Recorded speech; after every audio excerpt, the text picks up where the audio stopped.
السلام عليكم ورحمة الله وبركاته. وعليكم السلام. إن الحمد لله نحمده ونستعينه ونستغفره ونعوذ بالله من شرور أنفسنا ومن سيئات أعمالنا. من يهده الله فلا مضل له ومن يضلل فلا هادي له.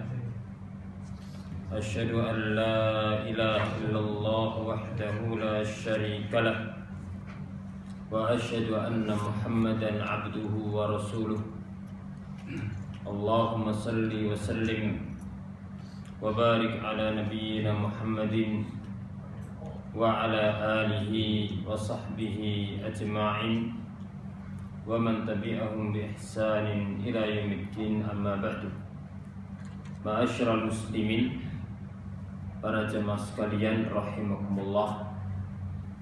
Alhamdulillah, puji syukur kehadirat Allah Subhanahu wa taala atas segala nikmat yang Allah berikan kepada kita, sehingga pada kesempatan yang mulia ini kita masih dapat menjalankan tugas kita sebagai hamba Allah, yaitu beribadah kepadanya. Di antaranya adalah ibadah yang paling mulia setelah dua kalimat syahadat, yaitu ibadah salat wajib. Kemudian kita lanjutkan dengan amal yang lainnya, di antaranya amal sunnah yang paling agung, yaitu mempelajari ilmu agama Allah Subhanahu wa taala. Belajar ilmu agama sebagiannya hukumnya adalah fardu ain apabila itu berkaitan dengan ibadah yang hukumnya fardu ain. Sebagiannya hukumnya adalah fardu kifayah kalau berkaitan dengan ibadah yang hukumnya fardu kifayah. Tapi ada juga yang hukumnya adalah sunnah, yaitu yang berkaitan dengan tafsilat al-ulum, perincian ilmu dan sarana, atau ilmu wasail, ilmu sarana. Walaupun demikian, suatu ilmu walaupun yang kita pelajari hukumnya adalah yang sunnah, maka itu lebih utama daripada amal ibadah sunnah yang lainnya, lebih utama daripada salat lail, lebih utama daripada salat rawatib, lebih utama daripada puasa sunnah dan seterusnya. Karena ibadah sunnah tadi qasirah, manfaatnya terbatas kembali kepada pelakunya. Walaupun itu sangat agung, tapi ilmu adalah manfaatnya muta'addiyah. Manfaatnya tidak hanya bagi pelakunya, tapi begitu pula kepada yang lainnya. Mudah-mudahan Allah Subhanahu wa taala mengajarkan kepada kita ilmu yang bermanfaat. Insyaallah kita akan melanjutkan pembahasan kita dari kitab Salasatu al-Usul, 3 landasan utama. Dan kita telah memahami bahwasanya maksud daripada 3 landasan utama adalah mengenal Allah. Mengenal Allah berarti mengenal sesembahan kita, ma'buduna. Yang kedua, mengenal Nabi Sallallahu Alaihi Wasallam.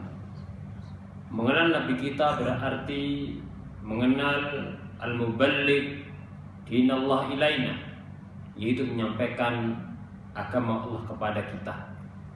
Kemudian yang ketiga, mengenal agama Islam, yaitu ma'rifah itu kaifiyati al-ibadah, yaitu mengenal cara ibadah kepada Allah Subhanahu wa ta'ala.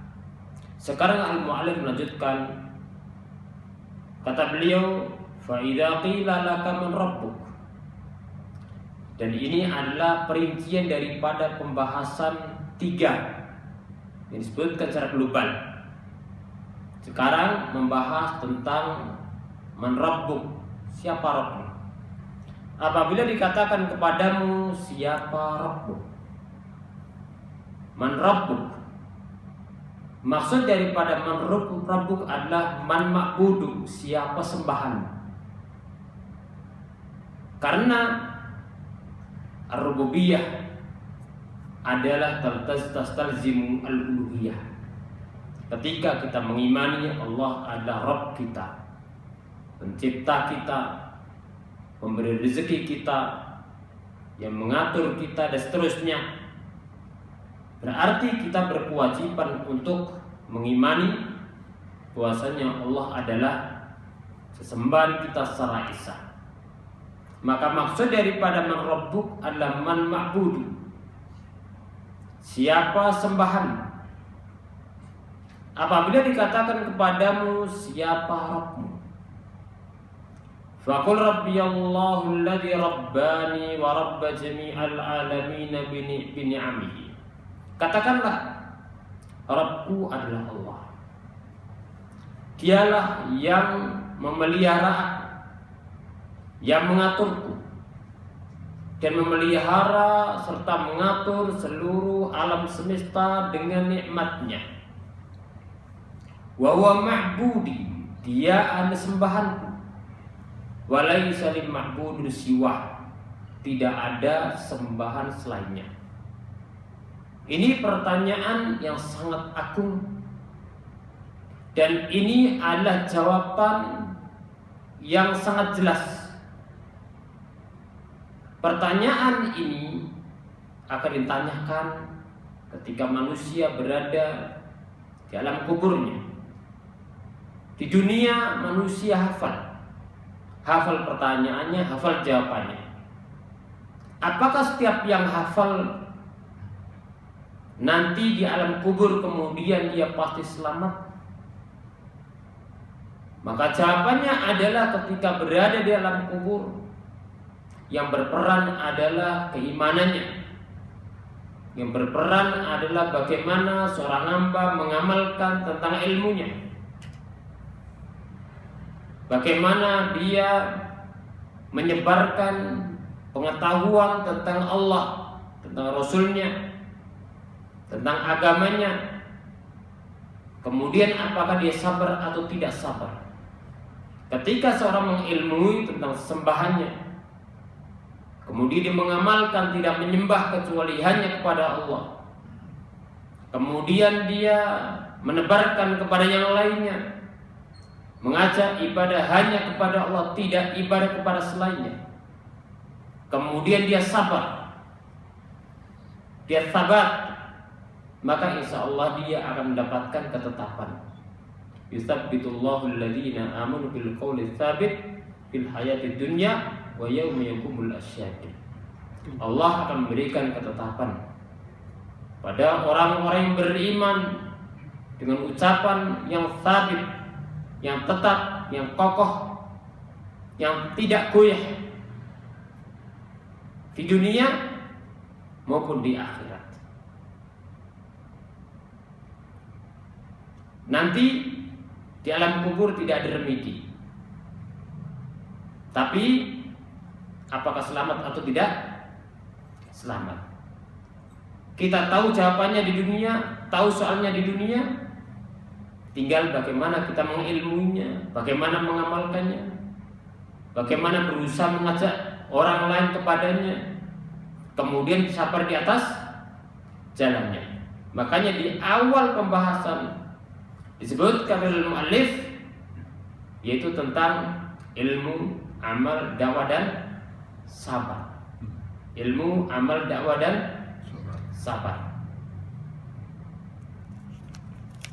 Di sini al-mu'allif menjelaskan bahwasannya Rabbku adalah Allah. Tidak ada sesembahan selain Allah yang berhak diibadahi. Kenapa hanya Allah Rabb kita, sembahan kita? Karena Allah yang mengatur, yang menciptakan. Maka sebagaimana Allah yang menciptakan kita, yang mengatur kita dalam semesta, yang memberikan rezeki kepada kita secara esa, maka dia pula yang wajib diibadahi secara esa.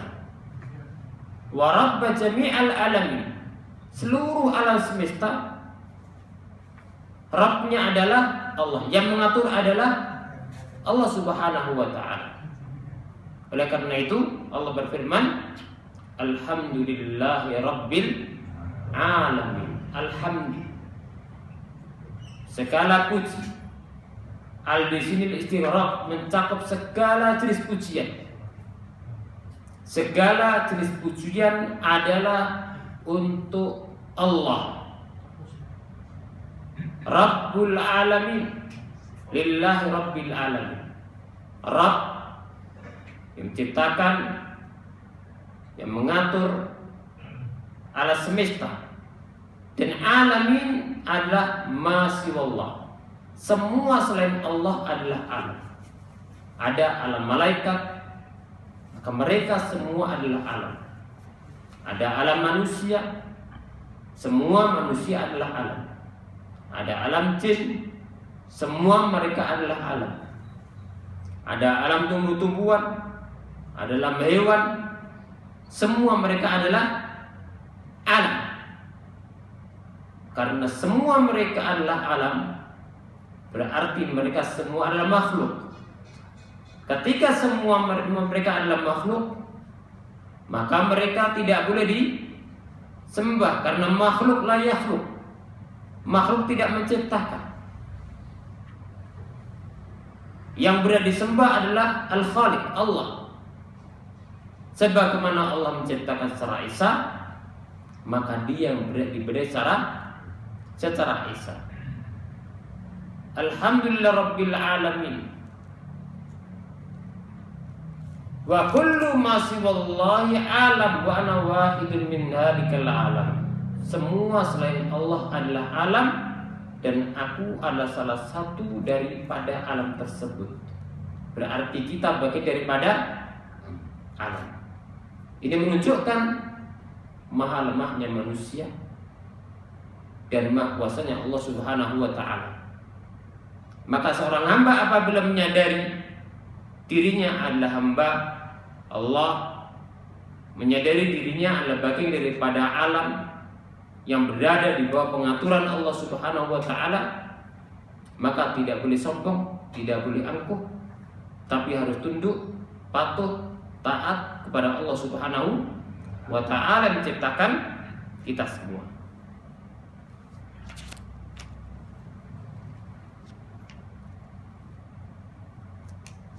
Dan Allah Subhanahu wa ta'ala berfirman yang menjelaskan bahwasanya pencipta itu yang wajib disembah. Kalau tidak menciptakan, berarti tidak boleh disembah. Ya ayyuhan nasu u'budu rabbakumul ladzi khalaqakum wal ladzina min qablikum la'allakum tattaqun. Wahai manusia, sembahlah Allah, Rabbakumul ladzi khalaqakum, Rabb kalian yang menciptakan kalian dan menciptakan orang-orang sebelum kalian. Kenapa kita menyembah Allah?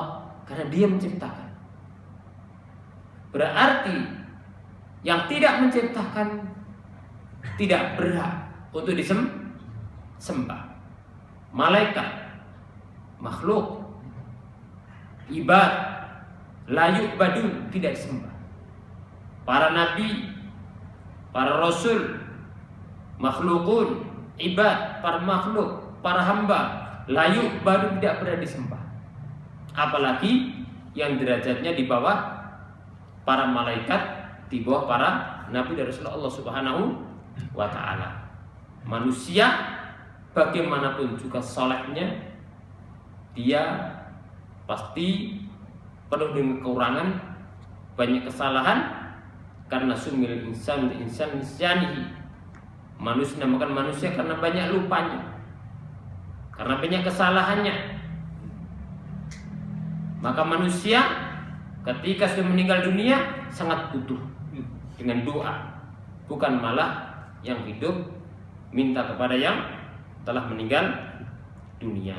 Oleh karena itu, dahulu sahabat Abu Bakar As-Siddiq radhiyallahu taala anhu ketika melihat manusia goncang ketika Nabi Shallallahu alaihi wasallam meninggal dunia.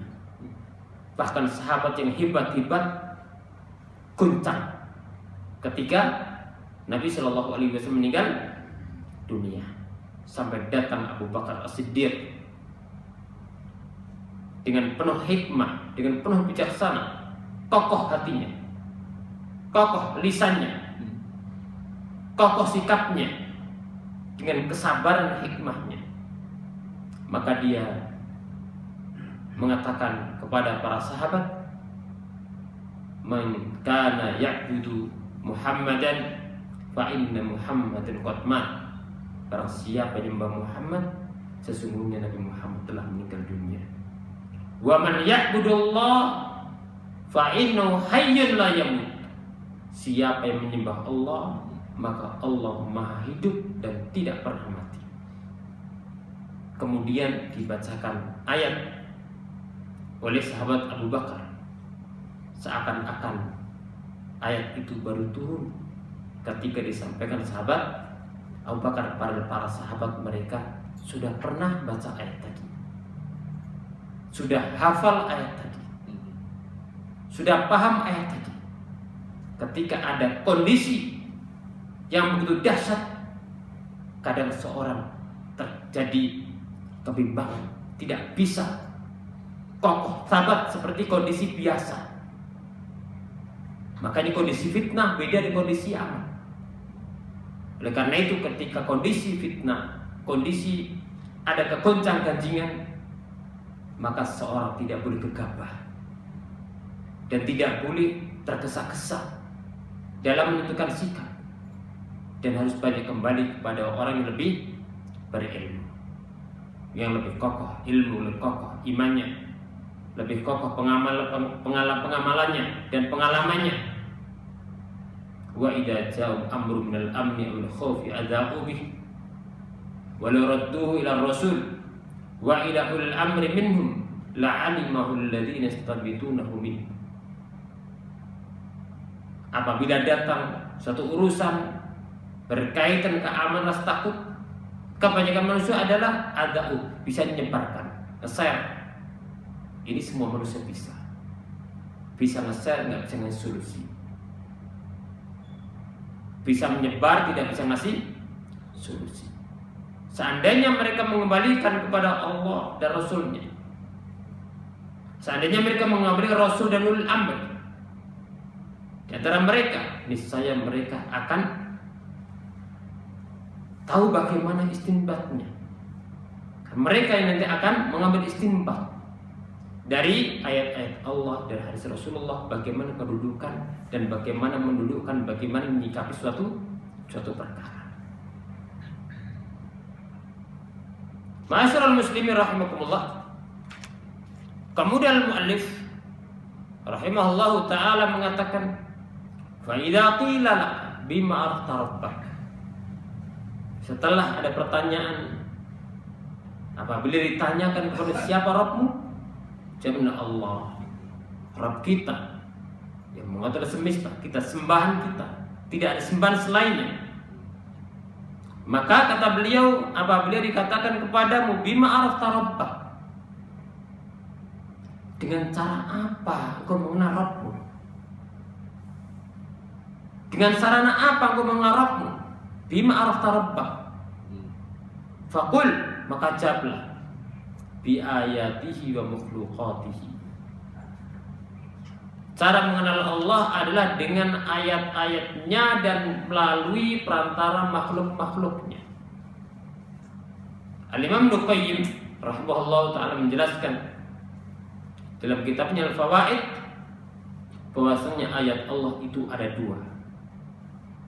Yang pertama adalah al-ayat al-matluwah, itu ayat-ayat yang dibaca, ayat Al-Quranul Karim, firman Allah Subhanahu wa ta'ala. Maka melalui Al-Quranul Karim kita mengenal Allah. Alhamdulillahi Rabbil Alamin, Ar-Rahmanir Rahim, Maliki Yaumiddin. Semua itu adalah memperkenalkan tentang Allah Subhanahu wa ta'ala.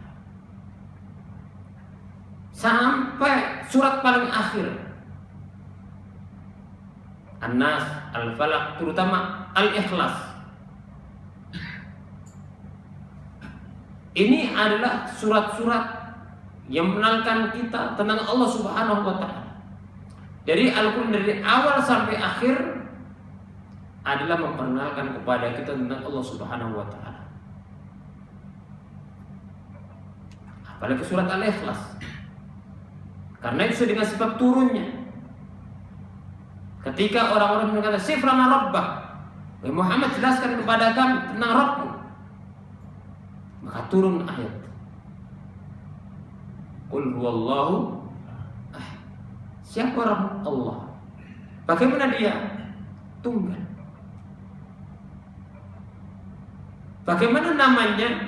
As-Samad, sifatnya dan namanya Samad, yang semua makhluk butuh kepadanya. Apakah ada cabangnya? Lam yalid, tidak ada cabangnya.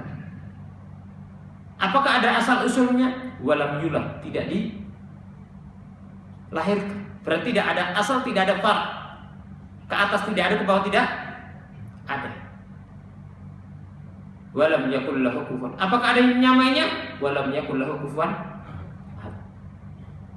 Orang kalau mulai tertarik dengan Islam, kemudian dia cari Al-Quran, dan itu sering yang dibuka biasanya adalah sebelah mana? Kanan apa kiri? Kanan. Al-Fatihah berarti. Dari kiri. Karena bahasa selain bahasa Arab adalah pasti dari kiri. Kira-kira yang pertama akan dibuka surat apa? An-Nas? Al-Fatihah. Mereka nggak kenal dari kanan. Orang Ajam lah ya. Pasti dari kiri. Kira-kira kalau dari kiri surat mana dibuka? An-Nas. Mana kira-kira? Lo yang atas berarti Al-Ikhlas ya. Dia buka dari ini kan nyari Quran. Mana Quran ini? Pasti dari kiri dia buka. Cari paling bawah paling atas. Paling atas ketemu surat apa? Makanya dia membaca surat ini langsung akan kenal tentang Allah. Konsep ketuhanan yang paling gampang bisa didapat dari surat Al-Ikhlas. Maka dia akan langsung tergambar tentang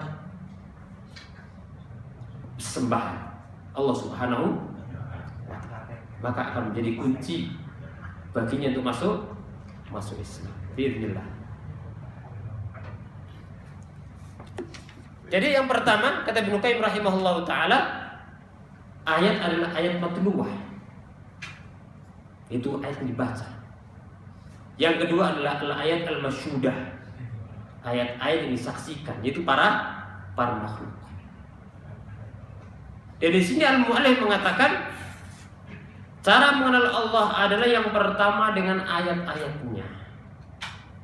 Maka di sini mencakup ayat syar'iyyah, Al-Quran dan Sunnah Nabi Sallallahu Alaihi Wasallam. Maka seorang hamba apabila ingin mengenal Allah dengan sebenarnya, maka hendaknya dia mempelajari tentang ayat-ayat syar'iyyah, Al-Quranul Karim. Kemudian Sunnah Nabi Sallallahu Alaihi Wasallam. Kenapa lewat Al-Quranul Karim? Karena tidak ada lebih tahu tentang Allah melainkan Allah. Maka untuk mengenal Allah berarti melalui firman Allah. Kemudian kenapa melewati sunnah Nabi? Karena tidak ada lebih tahu tentang Allah setelah Allah melainkan Nabi Muhammad Sallallahu Alaihi Wasallam. Maka ini sarana untuk mengenal Allah Subhanahu Wa Taala. Seorang ketika beriman, mempelajari ayat-ayat Allah, hadis Nabi Sallallahu Alaihi Wasallam, bagaimana Allah memperkenalkan tentang dirinya Jalla wa Ala, bagaimana Nabi Sallallahu Alaihi Wasallam menjelaskan tentang Allah ma'buduna maka seorang akan semakin meningkat dan kokoh imannya. Ayat yang kedua adalah al-ayat kauniyah. Maksud daripada ayat kauniyah adalah para makhluk Allah. Berarti makhluk-makhluk Allah itu juga bukti akan adanya penciptanya. Adanya langit berarti menunjukkan adanya penciptanya. Adanya bumi menunjukkan adanya penciptanya. Adanya manusia, adanya jin dan seluruh makhluk menunjukkan adanya penciptanya. Wujudul makhluk dalil ala wujudil khaliq subhanahu wa ta'ala. Sehingga seorang sahabat ketika sebelum dia masuk Islam, kalau nggak salah Jubair bin Mut'im, ketika dia mendengar firman Allah, am khuliqu min ghairi syai'in am humul khaliqun, apakah mereka diciptakan sendiri tanpa ada pencipta, tanpa suatu? Nggak mungkin. Semua yang diciptakan pasti ada penciptanya. Am humul khaliqun, apakah mereka menciptakan diri mereka sendiri? Enggak. Am khalaqus samawati wal arda, apakah menciptakan langit dan bumi? Apakah para makhluk menciptakan bumi? Bal la yuqin, bahkan mereka tidak yakin akan itu. Kata beliau, ketika mendengar ayat ini, maka ada awal ma waqara al-iman fi qalbi. Ini pertama kali yang memasukkan iman dalam hati ketika membaca ayat ini. Maka orang-orang kafir Quraisy dahulu mereka paham akan bahasa Arab, menunjukkan bagaimana agung dan tingginya balaghatul Quran. Mereka takut untuk mendengarkan ayat Al-Quran, dan mereka melarang karena takut nanti banyak masuk Islam. Tapi dia dengar ayat itu, maka awal waqar fi qalbi ketika mendengar ayat tadi. Nah, surat tadi atau ayat tadi ada menjelaskan tentang bagaimana Allah menjelaskan tentang dirinya dengan menciptakan para makhluknya. Para makhluk tidak ada dengan sendirinya. Kullu mawjud la budda min mujid. Setiap yang ada pasti ada yang mengadakan, pasti ada yang menciptakan. Kemudian al-mu'allim menyebutkan makhlukati dan makhluk-makhluknya. Jadi di sini al-mu'allim menyebutkan makhluk secara terpisah. Setelah menyebutkan ayat-ayatnya, padahal ini masuk bagian daripada ayat kauniyah. Dalam ilmu balaghah disebut dengan dzikrul khas ba'dal 'am. Disebutkan secara khusus setelah disebutkan secara umum. Makhluk bagian daripada ayat kauniyah, tapi disebutkan secara khusus. Dan para ulama ketika menjelaskan hal ini, mereka menyebutkan kenapa disebutkan makhlukatihi. Kok tadi cukup ayatihi, masuk di dalamnya ayat syariah kauniyah, karena dalam konteks tertentu itu ada bedanya. Maka dengarlah firman Allah yang disampaikan mu'allif. Kata beliau, wa min ayatihi lailu wan nahar. Di antara ayatnya malam dan siang. Ini penjelasan beliau, nanti ada ayatnya. Wa syamsu wal qamar, matahari dan bulan. Ini berjalan atau tidak? Malam, siang, silih bergantian. Ketika datang siang, maka tenggelam, hilang malam. Datang malam, hilang, ada peredaran, ada pergantian. Begitu pula matahari, dia berputar, bergerak. Begitu pula bulan. Ini dimasukkan oleh para ulama bagian daripada ayat. Wa min makhluqatihi, di antara makhluk-makhluknya adalah samawatus sab'a, yaitu langit yang 7. Netap apa? Muncul hilang? Netap. Ya. Wal arduna sab'a, dan bumi yang 7. Begitu pula itu netap. wa man fihinna wa ma bainahuma, dan siapa yang ada di langit dan bumi dan di antara keduanya dari para makhluk. Jadi malah menyebutkan ayat masuk di dalamnya juga ayat kauniyah para makhluk, dan disebutkan kata-kata makhluk secara khusus. Karena dalam konteks tertentu memang ada bedanya antara ayat kauniyah dengan makhluk. Kalau ayat kauniyah itu lebih dahsyat menunjukkan akan maha kuasanya Allah Subhanahu wa taala yang menjadikan manusia lebih mau berakal. Menggunakan akalnya, dia berpikir karena silih berganti. Kalau bumi tetap, kadang-kadang manusia dianggap suatu yang tetap biasa. Langit ini, tapi kalau muncul tidak. Makanya kita cobai bagaimana Ibrahim berhujjah ingin meyakinkan kaumnya dengan dialog kepada mereka. Itu bukan kisah Ibrahim cari Tuhan, tapi Ibrahim ingin mengajak mereka berpikir. Falamma ra'a asy-syamsa falamma ra'al qamara qala rabbi, lihat bulan Rabbku. Lama afalat, ketika pergi ini tidak karena hilang. Ketika datang matahari lebih besar, ini Rabbku. Jadi bukan maksudnya Ibrahim cari Tuhan, bukan. Tapi kalau buku-buku kisah Ibrahim cari Tuhan gitu kan, bukan kisah Ibrahim Tuhan. Tapi itu adalah Ibrahim ingin mengajak kaumnya berpikir. Ketika menyembah bintang sembahan bintang itu, dia hilang. Ketika ada menyembah bulan, maka itu bukan sembahan. Matahari bukan sembahan, tapi sembahan yang hak adalah yang menciptakan bulan, menciptakan matahari, yang menciptakan bintang, karena makhluk. Allah Subhanahu wa taala berfirman, "Wa min ayatihi al-lailu wan nahar." Di antara ayat-ayatnya. Ini ayat-ayat apa ini? Kauniyah. Adalah malam dan siang. Wasyamsu wal qamar, matahari dan bulan. La tasjudu lisyamsi, jangan nyembah matahari. Karena matahari makhluk.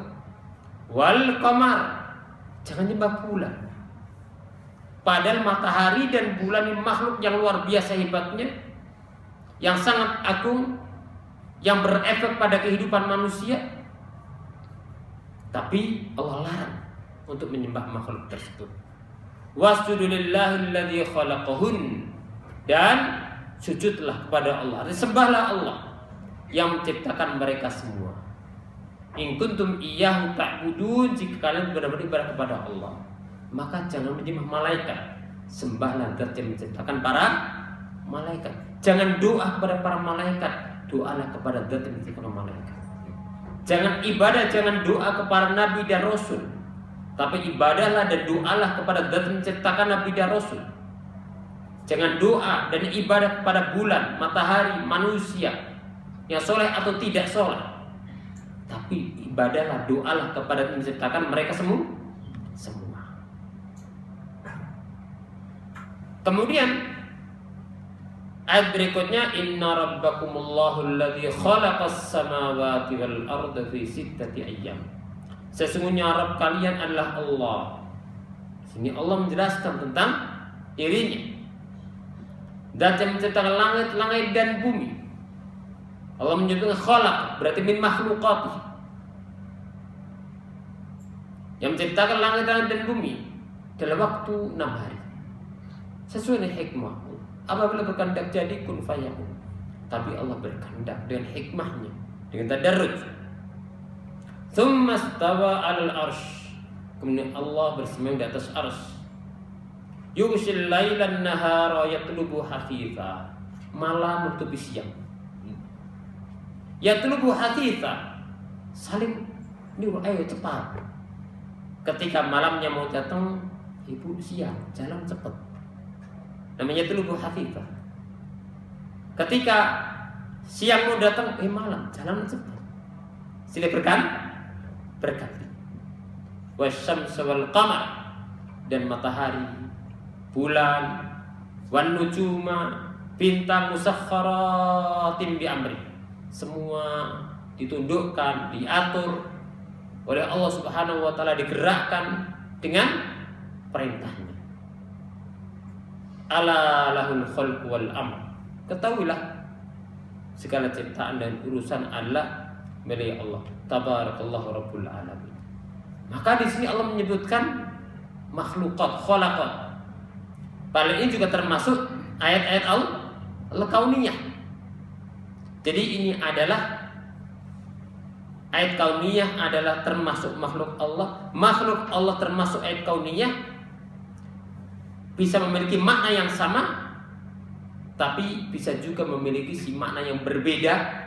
Kalau ayat kauniyah seringkali adalah berkaitan dengan adanya pergantian. Maksudnya menyebutkan apa? Matahari, bulan, ya, malam, siang.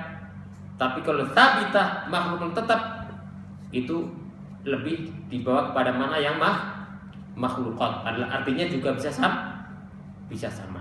Tapi dalam konteks tertentu itu beda, berarti maksudnya demikian. Kalau ayat kauniyah berarti yang ada pergantian. Kalau makhlukat berarti yang tetap. Tapi maknanya adalah sama-sama. Makhluk Allah adalah ayat kauniyah. Kemudian beliau menyebutkan wa rabbul ma'bud, dan Rabb adalah dialah ma'bud.